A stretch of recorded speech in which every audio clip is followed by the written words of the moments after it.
رمضان رمضان رمضان يا حبيب.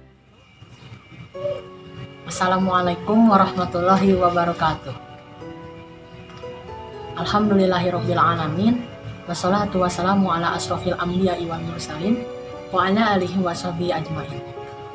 Pertama-tama, marilah kita panjatkan puji dan syukur kehadirat Allah Subhanahu wa taala yang telah memberikan kita nikmat yang luar biasa, yaitu nikmat sehat, iman dan Islam. Salawat serta salam tak lupa kita sanjungkan kepada Nabi besar kita, Nabi Muhammad Shallallahu Alaihi Wasallam, karena atas perjuangannya dan para sahabatnya lah kita dapat menikmati indahnya Islam.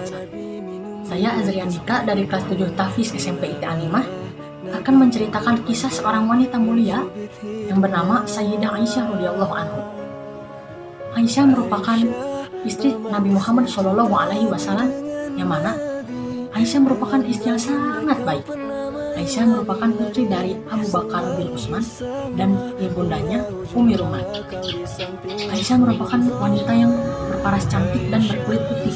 Saking putihnya, ketika Aisyah merasa malu, maka pipinya akan berwarna kemerah-merahan. Sebab itulah dia sering dipanggil Umairah. Dulu, ketika Khadijah meninggal dunia, Nabi Muhammad SAW merasa sangat sedih. Suatu hari, Malaikat Jibril datang dan memperlihatkan gambar Aisyah pada secari kain sutra berwarna hijau, sambil mengatakan, dia adalah calon istrimu kelak di dunia dan di akhirat. Pernikahan itu pun terjadi pada bulan Syawal. Pada saat itu, Aisyah masih berumur 6 tahun. Tetapi Nabi baru membangun bahtera rumah tangga ketika Aisyah berumur 9 tahun. Ada satu kisah yang terkenal tentang Aisyah. Jadi, pada suatu hari, Aisyah, Nabi Muhammad SAW dan para sahabatnya sedang melakukan perjalanan. Saat melakukan perjalanan, mereka menemukan tempat istirahat. Akhirnya mereka memutuskan untuk istirahat dulu. Kebetulan Aisyah ingin ke belakang. Setelah selesai dari belakang, Aisyah ingin kembali ke untanya. Aisyah sadar kalau kalung hadiah pemberian ibunya itu hilang. Akhirnya Aisyah memutuskan untuk mencari sendiri kalung tersebut. Tiba-tiba Nabi memutuskan untuk melanjutkan perjalanan. Para sahabatnya pun mulai memberdirikan untanya. Karena Aisyah perempuan, Aisyah menaiki unta yang tertutup. Sahabat yang membawa unta Aisyah itu tidak sadar kalau Aisyah tidak ada di dalamnya. Akhirnya Nabi dan para sahabat pun pergi. Aisyah pun menemukan kalungnya. Dia merasa senang. Tetapi ketika Aisyah kembali ke tempat Nabi istirahat tadi, Nabi dan para sahabatnya sudah tidak ada, sudah pergi. Karena ketinggalan, Aisyah berpikir jika Nabi sadar, pasti Nabi akan kembali lagi.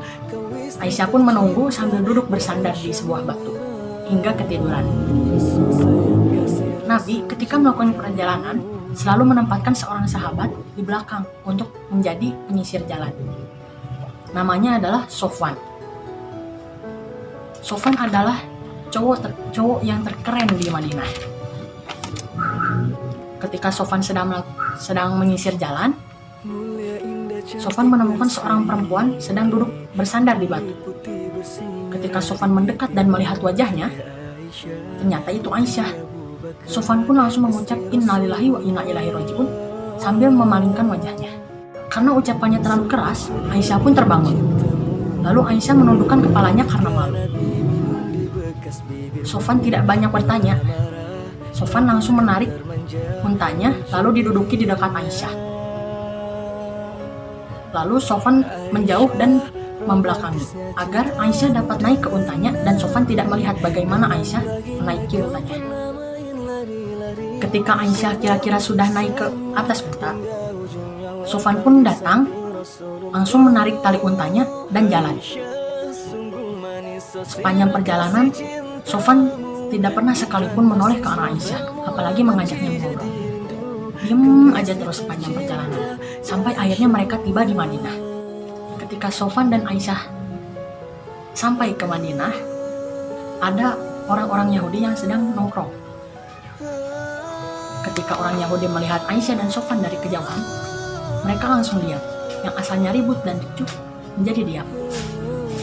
Ketika Aisyah dan Sofwan sudah lewat dan sudah menjauh, orang Yahudi pun mulai bergosip. Gosipnya itu judulnya Aisyah dan Sofwan pulang berdua. Gosip itu pun menyebar di Madinah, menyebar luas. Tapi menjadi lebih parah. Judulnya yaitu Aisyah selingkuh. Sampai ada seorang sahabat Nabi yang bernama Abu Ayyub. Dia menanyakan hal ini kepada istrinya. Bagaimana pendapatmu tentang gosip Aisyah dan Sofwan ini? Istrinya pun menjawab dengan pertanyaan lagi. Bagaimana pendapatmu jika ada yang menyatakan engkau selingkuh dengan perempuan lain? Abu Ayyub pun membantah. Itu tidak mungkin. Lalu istrinya menjawab lagi.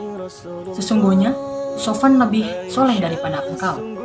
Jika engkau tidak mungkin selingkuh, maka Sofwan juga tidak mungkin selingkuh. Lalu istrinya bertanya lagi kepada Abu Ayyub, bagaimana pendapatmu jika ada yang menyatakan aku selingkuh dengan laki-laki lain? Abu Ayyub pun membantah lagi, itu tidak mungkin. Lalu istrinya pun menjawab lagi, sesungguhnya Aisyah lebih soleha daripada aku. Jika aku tidak mungkin selingkuh, apalagi Aisyah.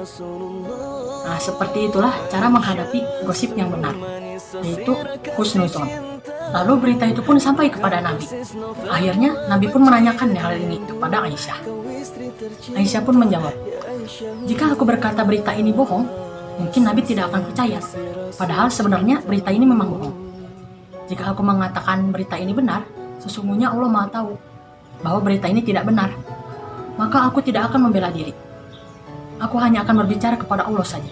Allah Maha menolong. Aisyah pun masuk ke kamarnya dengan muka cemberut. Nabi pun bingung, apakah berita ini bohong atau benar. Tidak lama kemudian, turunlah surat An-Nur ayat 11 sampai 20 untuk membela Aisyah. Satu halaman penuh untuk membela Aisyah, terutama ayat 11 yang artinya, Nabi minum di bekas bibirmu, bila marah Nabi kan bermanja. Sesungguhnya orang-orang yang membawa berita bohong itu adalah dari golongan kamu juga. Janganlah kamu mengira berita itu buruk bagi kamu, bahkan itu baik bagi kamu. Setiap orang dari mereka akan mendapat balasan dari dosa yang diperbuatnya.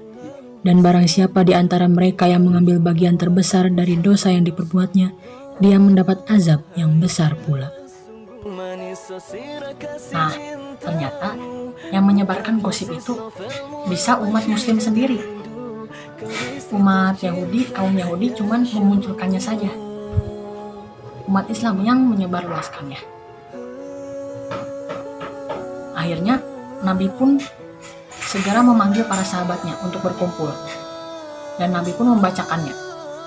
Para sahabat langsung bertakbir, Allahu Akbar. Ternyata Allah lah yang membersihkan nama Aisyah. Lalu Nabi pun bergegas mencari Aisyah ke rumahnya. Ketika Aisyah keluar kamar, Nabi pun berkata, ya Aisyah, berbahagialah. Allah telah menurunkan ayat untuk membela kamu, bahwa sebenarnya semua itu adalah berita bohong. Aisyah pun kembali ke kamarnya dengan keadaan ngambek, karena sebelumnya Nabi tidak membelanya. Nabi tidak marah. Nabi pun pergi dan membiarkan Aisyah untuk memperbaiki perasaannya. Selang beberapa hari, keadaan mereka kembali normal. Nah, sekian saja yang dapat saya sampaikan. Mohon maaf bila ada kesalahan. Semoga dapat menginspirasi kita semua. Wabillahi taufiq wal hidayah. Wassalamualaikum warahmatullahi wabarakatuh. Sesirah kasih cintamu, bukan persis novel mula benci jadi